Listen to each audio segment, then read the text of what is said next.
Hello and welcome to the May 9th, 2023 Steeltoe community meeting. I'm Tim Hess. I'm the manager of the Steeltoe engineering team. And with me today, I've got Hananiel Sorella and Bart Coleman. And we'd like to talk to you about some of the work that we've been working on. Currently, we're on the Steeltoe 4.0 release. We do have some releases of it available for early testing for anybody who's willing to take the risk. One of the major themes of this release is a public API surface area review. So we're looking at all of the ways that we provide entry points into Steeltoe's code base. We're locking things down that it doesn't make sense for anybody to access. There's a lot of things that historically have been built entirely too wide open, and they're in ways that you can't actually customize them. So we're trying to make it easier to work with Steeltoe and reduce some of the confusion about those integration points where you might want to actually be able to provide useful customizations. We're working on a lot of enhancements that should help with performance. The list of the things that we're considering with this public API surface area review is linked in our meeting notes document. That goes to a GitHub issue, which has some of the specific considerations. We'd love your feedback from anybody in the community about any of these items in general, as well as any commentary on any of the pull requests as they come through. Launching into some of the more specifics of those, we've got some changes that we want to talk about today with regard to the management area and the connectors area. So I think we've got Hananiel ready to talk a little bit more about one of the new areas in particular inside of management. Hananiel? All right. Can you hear me? Yes. And let me share my screen.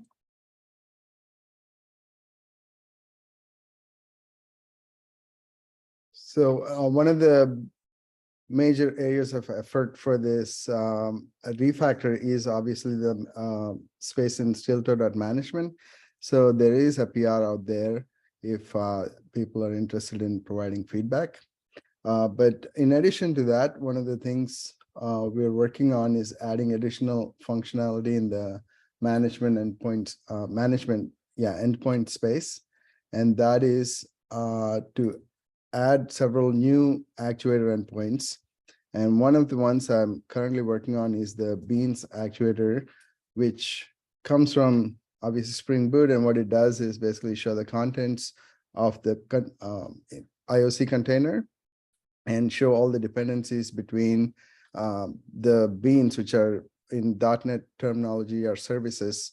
So we're trying to create tooling that'll help you manage your application at runtime. And one of those tools, there are several tools in the space.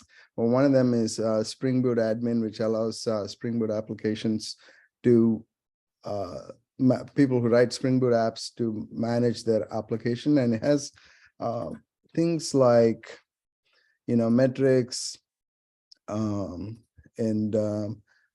environment variables. And one of them is, of course, beans. And here you can see the different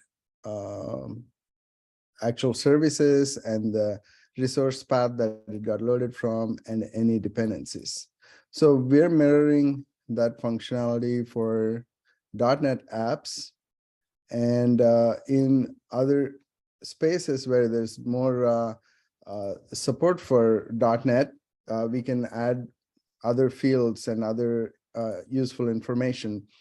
So that's where we're looking for feedback to see what else could be useful. So this is the default UI that's been provided for Spring applications, and we try to retrofit appropriate .NET information in that same space. So here we have the actual, we don't have a name in .NET, as opposed to a bean can be named via several attributes or several ways. So instead we show the actual service type here, and in the type field, we're showing like more details. Like, for example, you have the implementation type, and of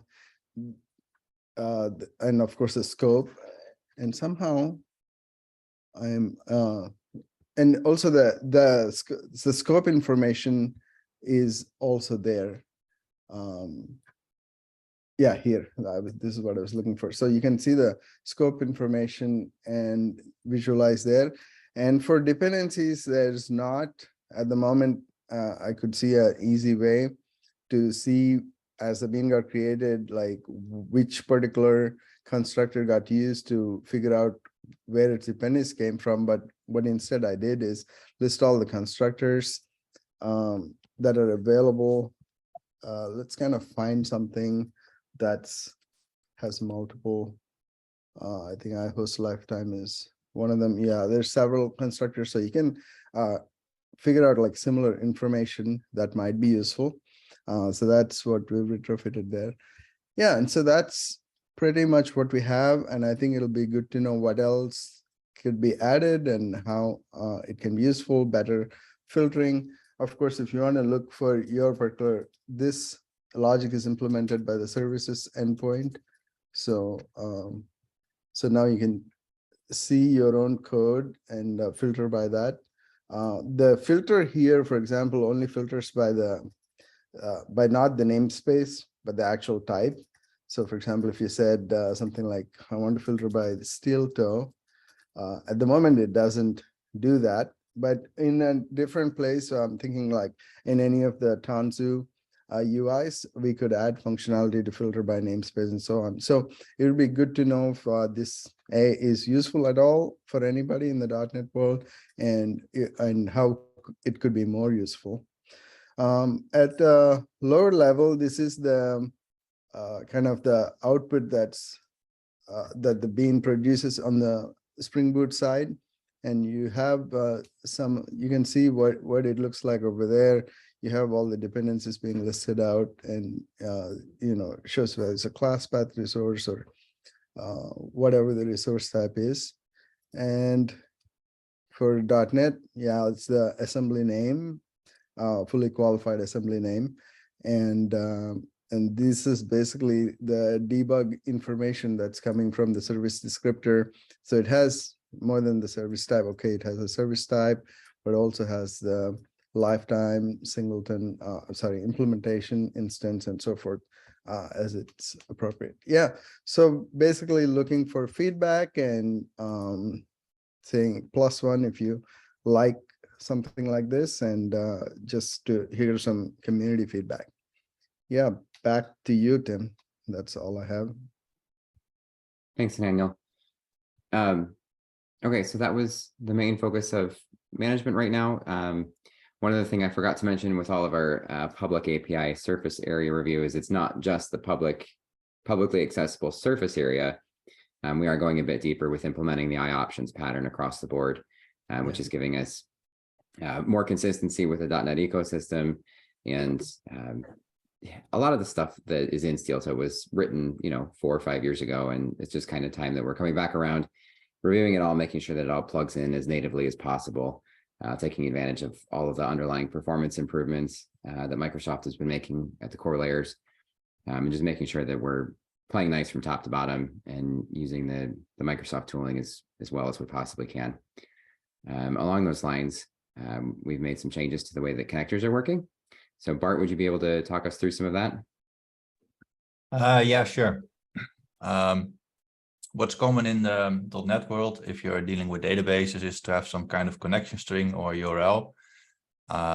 Until now, the experience wasn't really great in dealing with that. So I'm refactoring those things. And the idea is that you can have a connection string in your settings. And then if you deploy it to the cloud, like Cloud Foundry or Kubernetes, then environmental settings from there are being merged with your existing connection string. So for instance, if you want to turn on a higher logging level, then you can just add it in your local connection string, and then that also gets merged with the cloud settings. And something else is that if you have multiple instances of the same service type, like you have 2 Postgres databases, the way it's handled right now is kind of clumsy in Steeltoe, and I'm working on a unified approach where you can have 1 or multiple instances of a service and access them in using the same pattern. but it's yeah, many open ends, and I'm really in the middle of that, so not anything I can show so far. But it's ongoing work. Okay, thank you for that, Bart. I think the last thing we have to cover for today is just a general notice. Spring One is no longer a dedicated event. Some of you out there have probably met us in person at previous Spring One events. This year, and from what I'm told going forward, Spring One will be a part of the VMware Explore conference. This year, that is it is taking place in Las Vegas in August. If you're planning to attend and would like to meet with the Steeltoe team there, why don't you go ahead and let us know in advance, and we'll make sure that we can make time for that. With that, I think that's all we have for today. So as always, feel free to reach out to us via Slack, via Twitter, GitHub, whatever makes the most sense for you to get a hold of us. Thank you.